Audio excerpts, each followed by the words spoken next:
Hello students. तो आज की क्लास में हम वेक्टर अलजेब्रा की एक्सरसाइज 10.4 स्टार्ट करने वाले हैं। ये वेक्टर अलजेब्रा का लेक्चर नंबर 4 है। इससे पहले 3 लेक्चर्स पहले भी हो चुके हैं। ठीक है, तो 10.4 स्टार्ट करेंगे जिसमें हम क्या पढ़ेंगे, क्रॉस प्रोडक्ट पढ़ेंगे। क्रॉस प्रोडक्ट, ठीक है, इस लेक्चर में हम क्या पढ़ेंगे, क्रॉस प्रोडक्ट, जिसे हम वेक्टर प्रोडक्ट भी कहते हैं। Vector product.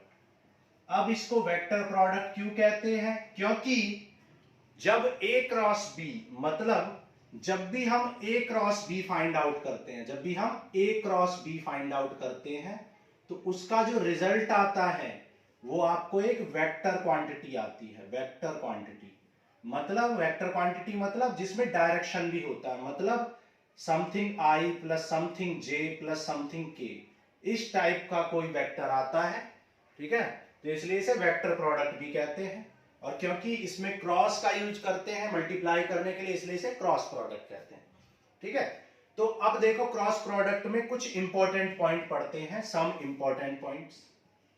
जैसे लास्ट क्लास में हमने इंपॉर्टेंट पॉइंट्स पढ़े थे, किसके बारे में, डॉट प्रोडक्ट के बारे में। यहां पे पढ़ेंगे some important points in cross product. ठीक है, क्रॉस प्रोडक्ट में कुछ इंपॉर्टेंट पॉइंट्स को पढ़ेंगे। अब देखो A dot B, A cross B क्या होता है, ए बी साइन थीटा होता है। जैसे वहां पे ए डॉट बी क्या होता था, ए बी कॉस थीटा, यहां पर क्या है, ए बी साइन थीटा है। अब जब थीटा की वैल्यू 90 डिग्री हो जाती है, थीटा की वैल्यू यहां पर 0 डिग्री हो जाती है, तो A dot B, A cross B आपका ए बी साइन 0, और साइन 0 की वैल्यू 0 होती है, मतलब ए क्रॉस बी क्या हो जाता है, 0 हो जाता है। मतलब आप कह सकते हो एंगल 0 डिग्री का मतलब क्या है, पैरेलल वेक्टर। मतलब जब पैरेलल वेक्टर्स होते हैं, जब वेक्टर्स कैसे होते हैं, पैरेलल, तो ए क्रॉस बी की वैल्यू क्या हो जाती है, 0 हो जाती है। ए क्रॉस बी की वैल्यू 0 हो जाती है। ठीक है, और इंपॉर्टेंट पॉइंट्स क्या है, जैसे हम आई क्रॉस आई करना चाहें, आई क्रॉस आई, तो आई का आई के साथ, क्योंकि हम जानते हैं कि हमने आपको लास्ट क्लास में भी बताया था, लास्ट तीनों क्लास में आपको बता रहे कि आई किसको रिप्रेजेंट करता है, एक्स एक्सिस को, जे किसको रिप्रेजेंट करता है, वाई एक्सिस को, और के किसको रिप्रेजेंट करता है, जेड एक्सिस के डायरेक्शन को रिप्रेजेंट करता है। तो तीनों जो है आई जे के वो परपेंडिकुलर होते हैं, और इन्हें हम ऑर्थोगोनल यूनिट वेक्टर कहते हैं। ये सारी बातें हम बता चुके हैं। क्योंकि ये ऑर्थोगोनल है, यूनिट वेक्टर है, तो इनकी वैल्यू क्या हो जाएगी, इनके मॉड की वैल्यू 1 हो जाएगी। ऑर्थोगोनल है मतलब ये सभी परपेंडिकुलर हैं, तो इनके बीच में आई का आई के बीच में एंगल क्या होगा, आई का आई के बीच में जो एंगल होगा वो क्या हो जाएगा, 0 डिग्री हो जाएगा, और साइन 0 0 होता है, तो ये 0 हो जाएगा। मतलब हम कह सकते हैं आई क्रॉस आई, जे क्रॉस जे और के क्रॉस के, ये सब की वैल्यू क्या हो जाएगी, 0 हो जाएगी। क्यों हो जाएगी सबकी वैल्यू 0, क्योंकि आई का आई के साथ एंगल 0 है, जे को जे के साथ एंगल 0 है, के का के के साथ एंगल 0 है, और एंगल 0 होने की वजह से साइन 0 0 हो जाता है, साइन 0, इसलिए ए क्रॉस भी 0 आ जाता है। इसलिए आई क्रॉस ए, जे क्रॉस जे और के क्रॉस के आपका क्या आ जाएगा, 0 आ जाएगा। समझ आ रहा है, ओके। अब आपको कुछ बातें और याद रखनी है, आपको एक साइक्लिक रूल याद रखना है। जैसे आई क्रॉस जे करेंगे, आई क्रॉस जे, तो वो किसके इक्वल आता है, के, और के क्रॉस आई करेंगे तो वो किसके इक्वल आएगा, जे के। तो साइक्लिक ऑर्डर में चीजें चलेंगी। जे क्रॉस के क्या होगा, आई, के क्रॉस आई क्या होगा, जे, मतलब साइक्लिक ऑर्डर में, मतलब आई क्रॉस जे तो के, जे क्रॉस के तो आई, जबकि के क्रॉस आई तो क्या हो जाएगा, जे। जबकि उल्टा अगर इनके चेंज कर दें, उल्टा कर दें, जे आई के बाद जे आता है, लेकिन आप जे क्रॉस के कर दें तो आपका क्या, जे क्रॉस आई कर दें तो आपका माइनस के हो जाएगा, के क्रॉस जे कर दें तो आपका माइनस आई हो जाएगा, आई क्रॉस के कर दें तो आपका माइनस जे हो जाएगा। ये आपको याद रखने हैं। ठीक है, ये कुछ इंपॉर्टेंट पॉइंट्स हैं, ये आपको याद रखने हैं। अगर सीक्वेंस में चलोगे तो आई के बाद जे लिखोगे तो के आ जाएगा, लेकिन उल्टा लिखोगे, जे के बाद आई लिखोगे तो माइनस के आ जाएगा। ठीक है, ये सारी बातें हम प्रूफ भी कर सकते हैं, लेकिन हम प्रूफ पे नहीं जा रहे हैं। ठीक है, ओके। उसके बाद आपको एक बात और याद रखनी है कि ए क्रॉस बी इक्वल नहीं होता है बी क्रॉस ए के, बल्कि minus of B cross A के इक्वल होता है। ठीक है, A cross B minus of B cross A के इक्वल होता है। क्लियर है? ये सारे पॉइंट आपको याद रखने हैं, तभी आपको आगे समझ में आएंगी चीजें। चलो आगे बढ़ते हैं, अब हम क्वेश्चंस पे चलते हैं। अगर किसी पॉइंट की जरूरत पड़ेगी तो हम सीखते चलेंगे। अब क्वेश्चन स्टार्ट करते हैं।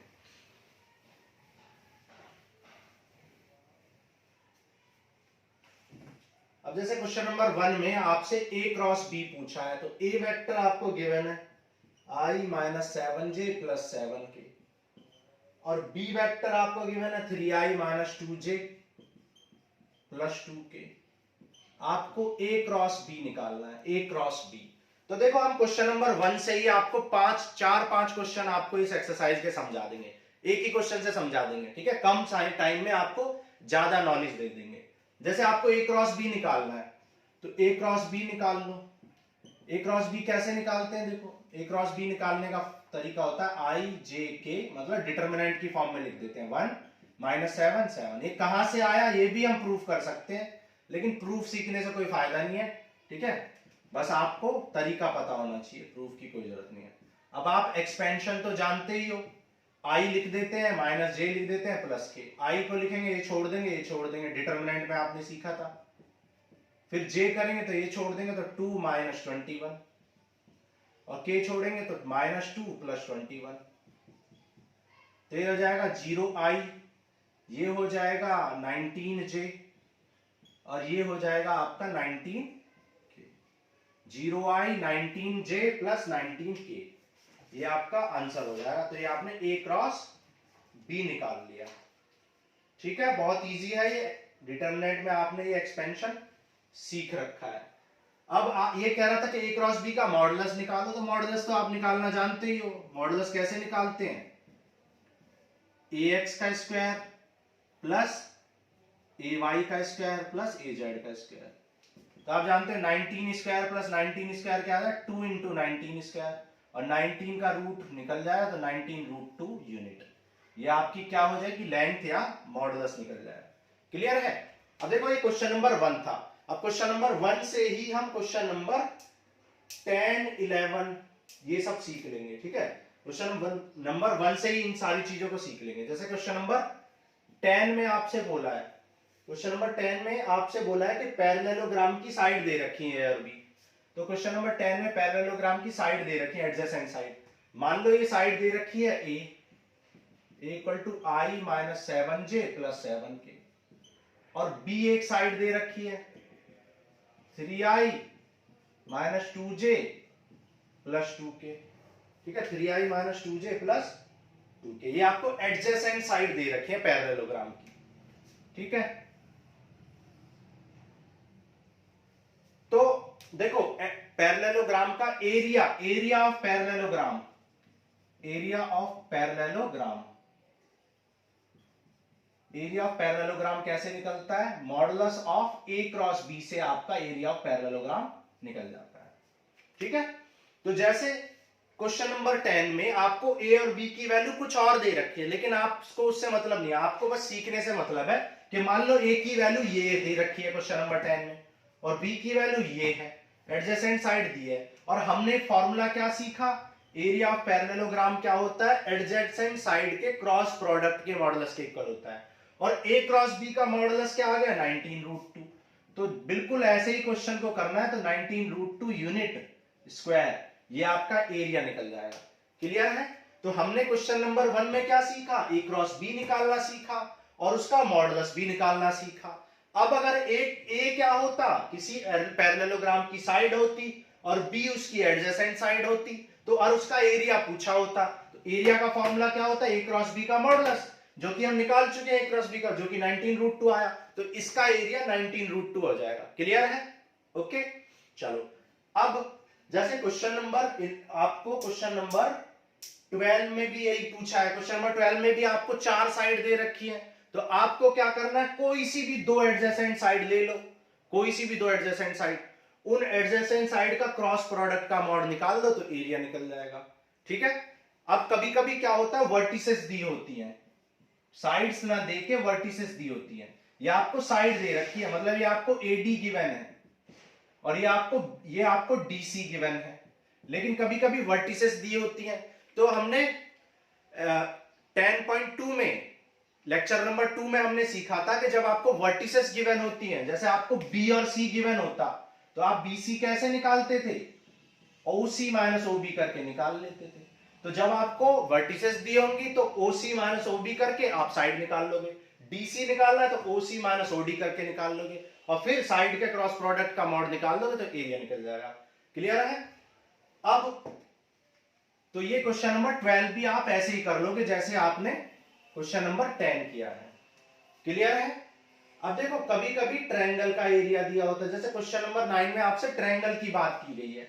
अब आप एक बात बताओ कि अगर इस पैरेललोग्राम को बीच से ऐसे कट कर दें तो इस पूरे का एरिया क्या था? A क्रॉस B रूट, तो इसका क्या हो जाए? इसका हो जाए आधा, हाफ A क्रॉस B, और इसका भी हाफ A क्रॉस B।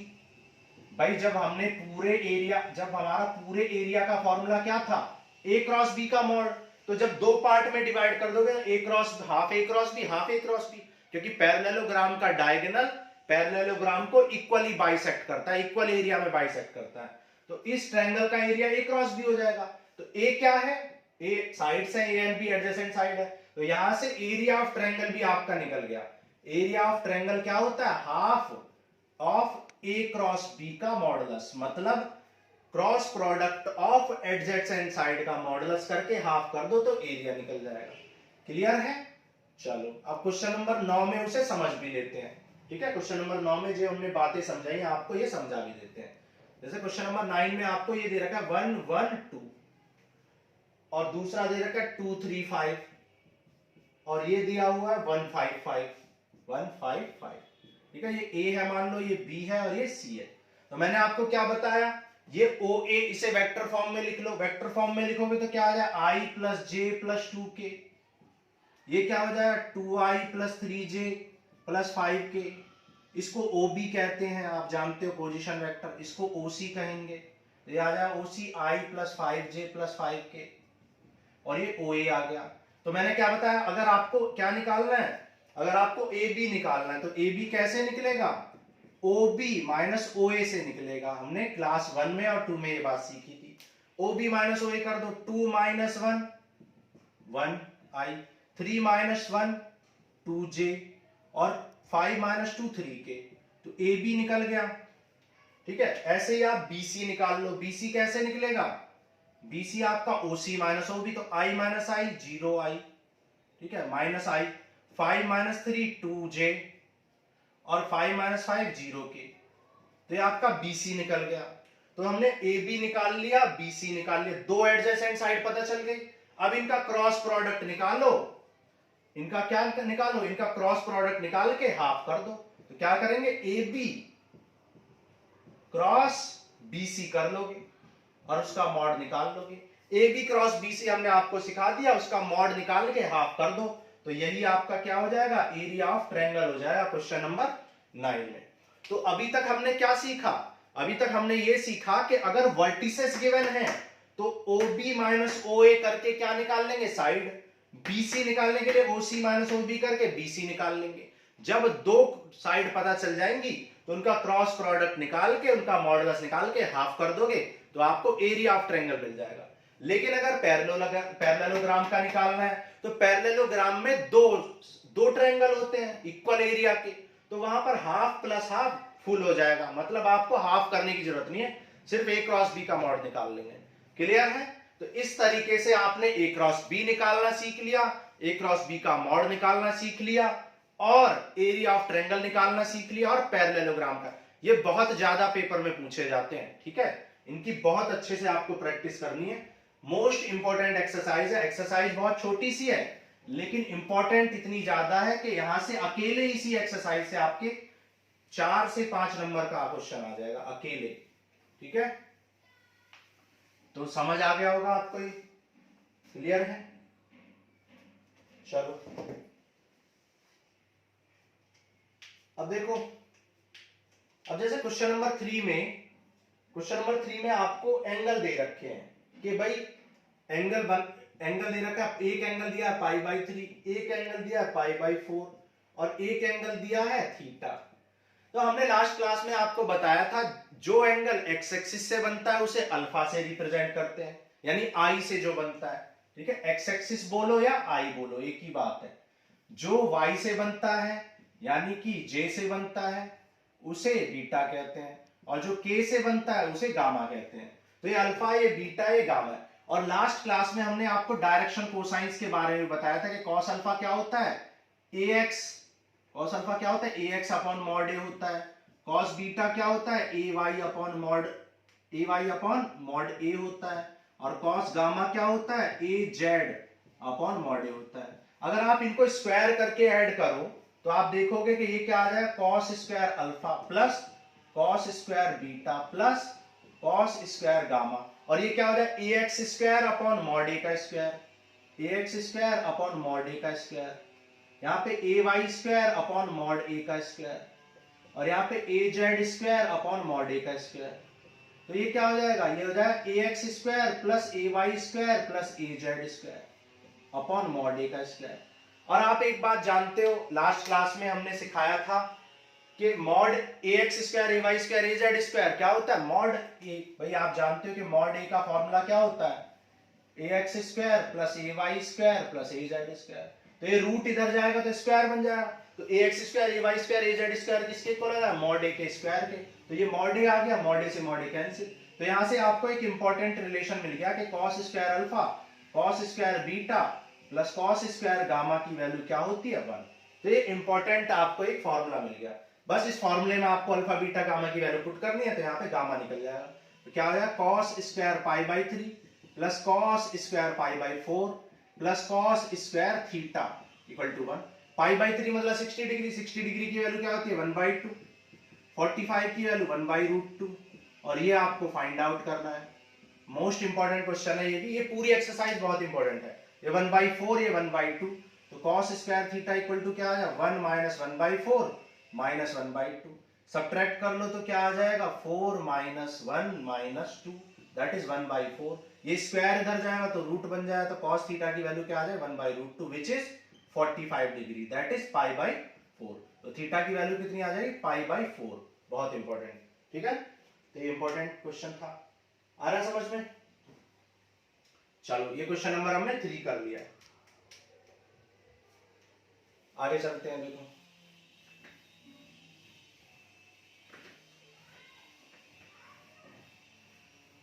तो ये हमारा क्वेश्चन नंबर 3 था। देखो क्वेश्चन नंबर 4 करते हैं। क्वेश्चन नंबर 4 भी इंपॉर्टेंट क्वेश्चन है, बहुत इजी भी है ये। आपको a माइनस बी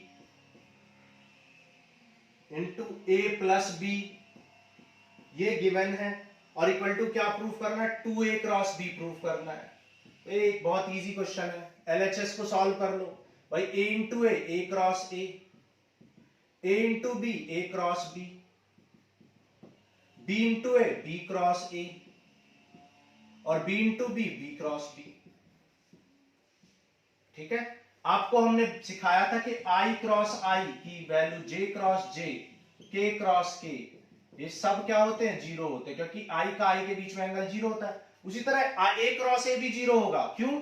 क्योंकि यार a को a से आप मल्टीप्लाई करोगे तो क्या होगा a साइन जीरो, क्योंकि a का a से एंगल जीरो होता है, साइन जीरो जीरो, तो a क्रॉस a जीरो आ जाएगा। सिमिलरली b क्रॉस b भी जीरो हो जाएगा, तो ये क्या आ गया आपका जीरो, और यहाँ पे b क्रॉस b आया था, तो b क्रॉस b भी क्या आ गया आपका जीरो आ गया।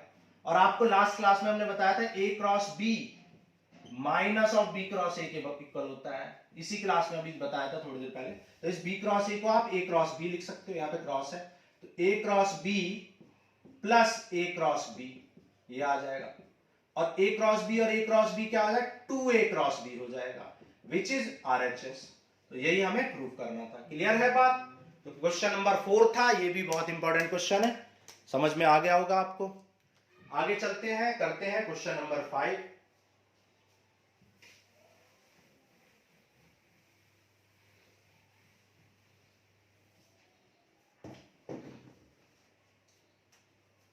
क्वेश्चन नंबर 5 देखो, क्वेश्चन नंबर 5 में आपको 2i plus 6j plus 27k cross i plus lambda j plus mu k equal to 0 given है, mu k equal to 0 vector given है। तो क्रॉस प्रोडक्ट आपको निकालना सिखा ही चुके हैं, आई प्लस जे प्लस के कर लो, यहाँ 2 6 27 कर लो, यहाँ 1 लैम्बडा और म्यू कर लो, कोएफिशिएंट लिख दिए, एक्सपेंड कर लो इसको। तो कैसे करो, इसको छोड़ दोगे इसको छोड़ दोगे तो 6 म्यू माइनस 27 लैम्बडा माइनस जे, फिर जे को छोड़ दो तो क्या आ जाए 2 म्यू माइनस 27, और फिर के को, तो के वाली रो को छोड़ दो इसको, तो यह आ जाए 2 लैम्बडा माइनस 6, और इक्वल टू क्या दे रखा है 0 वेक्टर, और 0 वेक्टर का मतलब क्या है 0 आई प्लस 0 जे प्लस 0 के। जब दो वेक्टर इक्वल होते हैं तो उनके कोएफिशिएंट यानी कि स्केलर कंपोनेंट भी इक्वल होते हैं, तो 2 म्यू माइनस 27 0 के इक्वल आ जाता है, म्यू क्या आ जाए 27 अपॉन 2 आ जाएगा, है ना, और 2 लैम्बडा माइनस 6 0 के इक्वल हो जाएगा। तो यहां से लैम्बडा कितना आ जाएगा, यहां से लैम्बडा आपका आ जाएगा 6 अपॉन 2 दैट इज 3। तो ये भी इंपॉर्टेंट क्वेश्चन था, ये मोस्ट इंपॉर्टेंट क्वेश्चन है सारे, इस एक्सरसाइज के सारे क्वेश्चन इंपॉर्टेंट है। ठीक है, चलो क्वेश्चन नंबर 6 करते हैं। क्वेश्चन नंबर 6 में आपको a dot b equal to 0 given है and a cross b equal to 0 given है। कह रहा है a डॉट b भी 0 है और a क्रॉस b भी 0 है। What can you conclude about a and b, a और b के बारे में आप क्या कह सकते हो। अब आप जानते हो a डॉट b का फॉर्मूला तो A B sine theta, A B cos theta होता है, और a क्रॉस b का formula A B sine theta होता है ना। अब एक बात बताओ, मैंने आपको लास्ट क्लास में बताया था कि भाई a डॉट b 0 कब हो सकता है, 0 तब हो सकता है जब या तो a 0 हो या b 0 हो या एंगल 90 डिग्री हो, और a क्रॉस b 0 कब हो सकता है, या तो a 0 हो या फिर b 0 हो या फिर एंगल 0 डिग्री हो, क्योंकि साइन 0 डिग्री पे 0 देता है, एंगल 0 डिग्री हो।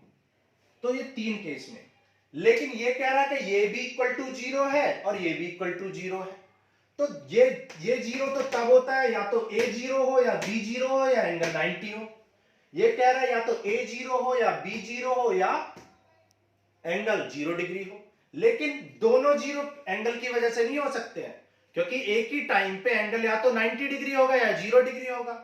जब एंगल 0 डिग्री है तो उस केस में साइन 0 की वजह से ये रिजल्ट 0 आ जाएगा, जब एंगल 90 डिग्री है तो उस केस में ये रिजल्ट 0 आ जाएगा। लेकिन वो कह रहा है कि दोनों ही 0 है, क्वेश्चन कह रहा है दोनों ही 0 है, इसका मतलब ये 0 एंगल की वजह से नहीं हुए, ये 0 एंगल की वजह से नहीं हुए, ये किसकी वजह से 0 है, या तो a 0 है, either a is 0, a is 0 और b इज 0 और बोथ इज 0, बोथ आर 0, या तो a 0 है या b 0 है या फिर दोनों 0। तो आप लिख सकते हो वेक्टर a इक्वल टू 0 और वेक्टर b इक्वल टू 0 और बोथ a b आर 0, दोनों 0 है, तभी ये ऐसा हो सकता है। एंगल की वजह से दोनों 0 कभी भी नहीं हो सकते हैं। एंगल की वजह से या तो थीटा 90 तो कॉस वाला 0 हो जाएगा, थीटा 0 तो साइन वाला 0 हो जाएगा, लेकिन दोनों 0 नहीं हो सकते कभी भी एंगल की वजह से। क्लियर है, ओके। अब देखो क्वेश्चन नंबर 7 कभी भी पेपर में नहीं आएगा, कभी भी नहीं आएगा, ये थोड़ा लेंथी क्वेश्चन है और ये बहुत बच्चों वाला क्वेश्चन भी है, इसमें कुछ ऐसा है नहीं, सिर्फ आपको एक्सपेंशन आना चाहिए। तो क्वेश्चन नंबर 7 हम नहीं करेंगे, ये लेंथी भी है और ये इंपॉर्टेंट भी नहीं है, बिल्कुल इंपॉर्टेंट नहीं है ये, ठीक है। चलो क्वेश्चन नंबर 8 करते हैं। अब देखो क्वेश्चन नंबर 8 जो है वो बिल्कुल सेम एज लास्ट एक्सरसाइज में 10.3 में हमने क्वेश्चन किया था उसके जैसा है। a डॉट बी वहां पर पूछा था और वहां भी पूछा था कन्वर्ज क्यों 0 क्यों नहीं होगा, तो यहां पर भी हमें सेम आंसर देना है कि भाई a क्रॉस b, a और b की वजह से 0 नहीं होता है, एंगल की वजह से भी 0 हो सकता है। इसलिए अगर a क्रॉस b 0 है तो it is not necessary that it is due to a and b, it can be 0 due to angle when angle is 90 degree, when angle is 0 degree, sin 0 becomes 0 and a cross b becomes 0. तो a cross b can be 0 when angle is 0. जैसे कि वहां पे last exercise में बताया था a dot b can be 0 when angle is 90 degree. Similarly यहां पर जब एंगल 0 डिग्री होगा मतलब दोनों वेक्टर अगर पैरेलल होंगे तो a क्रॉस b 0 हो जाएगा। भाई पैरेलल वेक्टर क्या सिखाए थे आपको कि अगर कोई वेक्टर गिवन है तो उसका कितना भी मल्टीपल कर लो, 2 टाइम्स कर लो, 3 टाइम्स कर लो, 4 टाइम्स, ये दोनों क्या होंगे, पैरेलल होंगे। क्योंकि मल्टीपल करने से भाई किसी भी लेंथ को 5 गुना करने से, 10 गुना करने से उसकी लेंथ यानी मैग्नीट्यूड चेंज हो जाता है, डायरेक्शन वही रहता है। तो ए आई जे के और 2i2j 2 के, 3i3j 3 के, 4i4j 4 के, या माइनस आई माइनस जे कितना भी मल्टीपल कर लो, जब तक आप ए और बी प्रोपोर्शनल करोगे, ए और बी के बीच में एंगल 0 डिग्री होगा, दोनों पैरेलल होंगे और ए क्रॉस बी की वैल्यू 0 हो जाएगी। तो आपको समझ में आ गया होगा।